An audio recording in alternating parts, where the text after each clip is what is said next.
Hey, what's up guys? Quincy Pine here. Today, we're going to be doing, it's more of just a collection overview, not a collection update, a collection overview of my Tyler, the Creator collection so far. That's kind of different for all my other stuff. I try to mainly talk about metal on my channel. I try to keep my channel a metal channel. And, yeah, I'm just going to talk about I have five of his albums physically. And I'm just going to show them off, and I'm going to talk about each one and what I think of it. I might review one of his albums in the future, but I more try to keep my reviews more metal. But I do plan on doing reviews of some of my favorite albums that aren't metal, but mostly I try to keep it metal. But yeah, so I'm going to be going from newest to oldest. First one we got here, Call Me If You Get Lost. There's the back. I don't have Chromacopia. I haven't listened to Chromacopia. I've listened to the first 3 or 4 songs. I've been getting really into slam lately, so that's just been my area. I do plan on listening to Chromacopia at some point, but here's the inside. I am a big fan of this album. I think it's really good for hip-hop and rap. I think this is a good rap album. I would say this is more rap than like hip-hop. But I really appreciate this album, and I think this album kind of has in a way, a happy uptone to it, but also it's really kind of aggressive and in your face a little bit sometimes. And I think he did it just right on this album if that's what he was going for. He was going for that kind of aggressive, somewhat in your face kind of stuff, but also have some of that melodic stuff that you know him for. Then he did it right. But I like this album a lot. The intro track is, I hate saying this, but the intro track is one of my favorite. And then also, I think Lumberjack. I think that's what it was called. Yeah, Lumberjack was also one I really liked. But, yeah, that's Call Me If You Get Lost. This next one is my favorite Tyler album, which it's a lot of people's favorite. And it's because it's solid. It's very solid. And if you know which one is after Call Me If You Get Lost, or was before Call Me If You Get Lost, then you know it's Igor. This was the first ever CD I got. I remember going to Walmart and finding it. It was like, I want that. And I got it. But yeah, here's the front. Here's the back. It just says Igor. And here's the inside. It just has photos of Tyler. This one is my favorite because I guess you could say it's a concept album.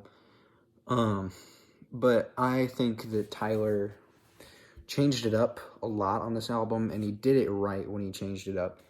And I appreciate the musicianship on this album, because he did everything by himself on this one. I'm pretty sure he did almost everything, almost all of his albums he's produced and everything, but I know this one for sure he did. But I really think this album deserves the praise it gets, even though Tyler is a mainstream artist. I'm not a big fan of very many mainstream artists, but Tyler is an exception for me. He's really just talented in general. And one thing I like about it, like this is just kind of funny to me, he never puts like the song titles on the back. It's always just like the album thing. Like this just has, it says Notice, and it has all the people that are featured on it. But on Igor, it literally just says Igor. But yeah, also I think this album cover looks really cool. It was like when I first got into him, I wasn't that old when I first got into him. And I remember looking at this album cover, I'm like, what the hell? It was weird when I first looked at it, but then when I started listening to the album, like, it actually really fits. It's surprising. But I really think this is a good album. It's a great concept album. I would consider it a concept album. But I love this album. I will give it a lot of praise. The musicianship is amazing. And more high-pitched vocals was a thing that he kind of brought onto this, and there was more singing on this album than his other ones. This one seemed like it had more singing. But yeah, so yeah, that's my favorite Tyler album. This next one's probably my third favorite. Third, fourth, I don't know. It's hard to pick for me. I just know Igor. I know my first two favorites, but this is Flower Boy. Flower Boy it's when Tyler started finding his kind of right combination of pop, hip-hop, and rap. And I think even though a lot of people don't like Cherry Bomb, I think that's a good album, and I'm going to get to that eventually. But I love this album. This is probably my third or fourth favorite Tyler album. It is not my favorite, but it's just because Igor is amazing. And I'm not saying it's bad. When I say it's not my favorite, that does not mean it's bad. That just means I don't go back to it near as much as other ones, and it's very memorable to me. But it's this one, I see myself, I most of the time only get halfway through, and then I'm like, I kind of don't really want to listen to this that much anymore. That's how I am with this album. With Igor, I will sit there and listen to it front to back. I forgot to show the back and the inside of this one. The back's just a little B. The inside, it talks about how he took a bunch of good photos with a really talented photographer, but they didn't get to use them. But yeah, this is probably my third or fourth favorite Tyler album. It's really good, and it also just doesn't have the song titles on the back. It's just a B. I think that's really cool. The next one is my second favorite Tyler album, and it is it's Cherry Bomb. Cherry Bomb is my second favorite Tyler album because I feel like this. I think I might be quoting someone on this. I don't remember who said it, but it's like if you gave it's like if you gave a hip-hop kid the chance to write a rock album. That's how it feels, even though it's not rock. It's still like hip-hop, obviously, and rap and stuff. Hip-hop and rap. It just feels like there was a lot more. There's some weird guitar stuff. Even on Flower Boy, I forgot to mention it, but on Flower Boy, there's some interesting guitar work. And that caught my eye. As a guitarist myself, that kind of caught my eye. I'm like, whoa, that's weird. For a Tyler thing, that just kind of caught me off guard when I first listened to both these albums. But really, the first track, the first track on this album, Death Camp, it's really catchy to me. And Death Camp's probably my favorite song on the album. Here's the back. Here's the inside. I really like this album cover, and I think the character guy that he kind of played when he did this was really cool. The, like, pink kind of guy.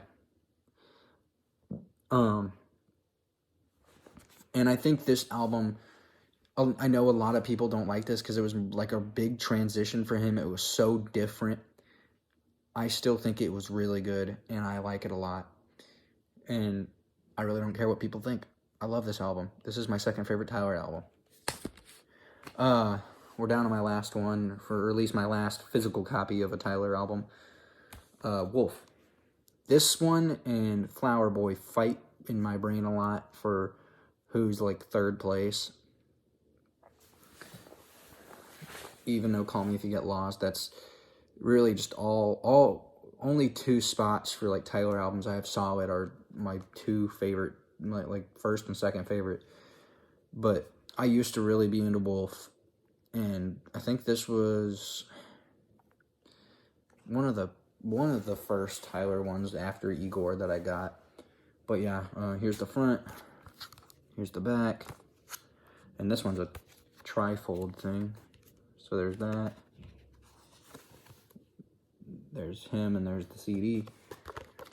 This one's also part of the Goblin trilogy, or the Wolf trilogy. I'm dumb. Sorry. The Wolf trilogy, not the Goblin trilogy. I mixed them up. But that's a whole nother... There's better videos explaining that. I'm not even gonna try.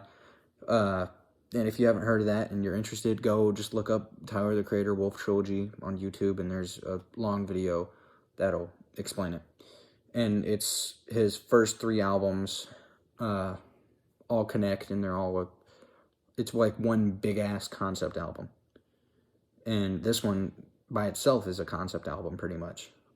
But it's also connected to his other two of his albums. But yeah, this one's really good. I really think that, like, the intro to this had... There's, like... I think it's a xylophone or something that's used on this decent amount. And I'm like, I feel like every album, it's like he uses a certain instrument and it kind of just gets aligned with that album for me. Like Flower Boy and Cherry Bomb, he's using guitar. And on this, it's kind of that, like, marching drums in the background and, like, a xylophone on top. And, like, just that intro track really solidified the sound of Wolf for me. Even though it's an intro track, it's part of the story more than a song. I still think it's great, and I think that it shows that he's not only a great musician himself, he's also a great writer, and maybe you could even say composer. Tyler, the Creator, is honestly a really, really talented person in music, and I think he deserves the fame he's got, even though he's gotten some shit for how his first 2 albums were really weird, and they were really dark. But it's his music. He can express himself how he wants. He can write songs about what he wants to write about. So yeah. Those are all the physical copies of Tyler, the Creator albums I have. That's about it. So see you guys in the next video. Peace.